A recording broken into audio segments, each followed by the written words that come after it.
দেশের সংবাদ মাধ্যমগুলোতে গণভোট নিয়ে বর্তমানে মোটা দাগে আলোচনা চলছে। গণভোট নিয়ে রাজনৈতিক দলগুলোর মতামত, কবে গণভোট হবে, মূলত এই বিষয়গুলোর উপর আলোকপাত করে সংবাদ মাধ্যমগুলোতে আলোচনা চলছে।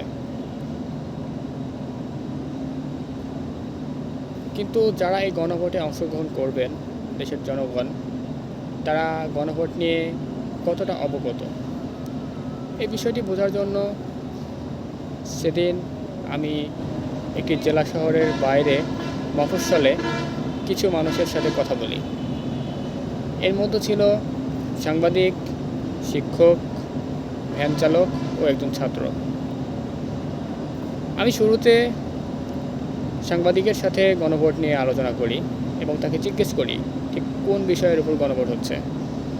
তিনি উত্তর দেন, জুলাই সনদকে সাংবিধানিক ভিত্তি দেওয়ার জন্য এই গণভোটের আয়োজন চলছে। আমি যখন তাকে জিজ্ঞেস করি ঠিক কোন বিষয়টিকে সংবিধানে অন্তর্ভুক্ত করার ব্যাপারে গণভোট চলছে, সেই বিষয়টি কি আপনি বলতে পারেন? তখন তিনি উত্তর দেন, আমার এই বিষয়টি নিয়ে স্পষ্ট ধারণা নেই। পরবর্তীতে আমি শিক্ষককে জিজ্ঞাসা করি, তিনি উত্তর দেন, টিভিতে দেখেছি গণভোট হবে, কিন্তু ঠিক কী বিষয় নিয়ে গণভোট হবে সেটি আমি জানি না। পরবর্তীতে আমি একজন ছাত্রকে জিজ্ঞেস করি, তিনি বলেন জুলাই সনদকে আইনি ভিত্তি দেওয়ার জন্য, সাংবিধানিক ভিত্তি দেওয়ার জন্য এই গণভোটের আয়োজন করা হয়েছে, যাতে যারা জুলাই অভ্যুত্থানে অংশগ্রহণ করেছিল তাদেরকে ভবিষ্যতে কোনো রকমের ঝুঁকি থেকে মুক্ত রাখা যায় এবং তাদেরকে অভ্যুত্থান সংক্রান্ত কোনো প্রশ্নের ব্যাপারে সম্পূর্ণভাবে নিরাপদ রাখা যায়। পরবর্তীতে যখন আমি রিক্সা চালককে জিজ্ঞাসা করি এই গণভোটের ব্যাপারে, তিনি আমাকে উল্টো প্রশ্ন ছুড়ে দেন। তিনি বলেন, আমি তো জানি সরকারকে আনতে হলে হয় ধানের শীষ বা নৌকা মার্কায় ভোট দিতে হবে, এর বাইরে কিসের ভোট, কি বিষয়ের উপর ভোট হচ্ছে সেটি আমি জানি না।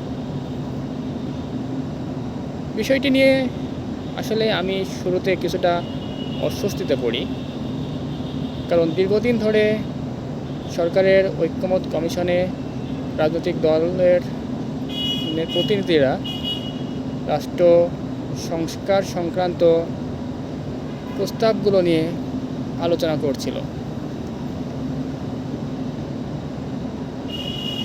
দেশের এই ক্রান্তি লগ্নে গণভোটের মাধ্যমে এই গুরুত্বপূর্ণ বিষয়কে সংবিধানে অন্তর্ভুক্ত করার ব্যাপারটি কতটা যুক্তিসঙ্গত সেটা নিয়ে বিভিন্ন মহলে আলোচনা চলছে। কিন্তু সবচেয়ে কনসার্নিং যে ব্যাপারটি হচ্ছে, যারা এই গণভোটে অংশগ্রহণ করবে তারা সম্পূর্ণভাবে অনবগত এই গণভোটের বিষয়বস্তু নিয়ে। রাজনৈতিক দলগুলো এখানে হ্যাঁ সূচক ভোট দিয়েছে গণভোট আয়োজনের ব্যাপারে।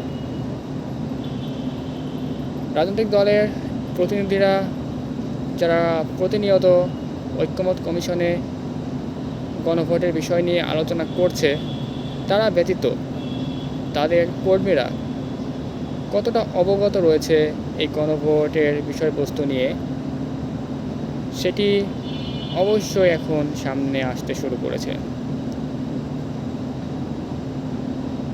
দেশের স্টেক হোল্ডারদের সাথে আলোচনা না করে এই গণভোট আয়োজনের যে উদ্যোগটি নেওয়া হয়েছে সেটা কতটা ফলপ্রসূ হবে সে ব্যাপারে আমি বলতে পারছি না। বিশেষ করে দেশের অর্ধেক মালিক হচ্ছে নারীরা। নারী বিবর্জিত ঐক্যমত কমিশনে নারীদের মতামতকে উপেক্ষা করে জুলাই সনদকে সাংবিধানিক ভিত্তি দেওয়ার যে প্রয়াস, সেটি অবশ্যই আমাদের পুরুষতান্ত্রিক সমাজের মানসিকতাকে আবারও সামনে নিয়ে এসেছে। অতীতে দুইজন নারী প্রধানমন্ত্রীর পরামর্শক্রমে সংবিধানের সাথে কিছু বিষয় সংযোজন বিয়োজনের ঘটনা ঘটেছে, কিন্তু সাম্প্রতিক সময়গুলোতে নারী মতামতকে উপেক্ষা করার এই ব্যাপারটি অবশ্যই স্টেক হোল্ডারদের অংশগ্রহণকে নিয়ে প্রশ্ন তুলবে।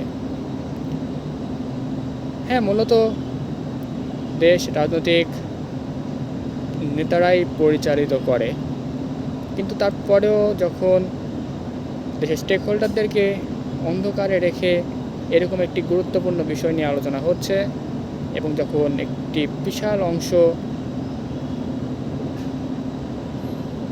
গণভোটের বিষয়বস্তু সম্পর্কে অবগত নয়, তখন বিষয়টি নিঃসন্দেহে উদ্বেগের বলে বিবেচনা করা যেতে পারে।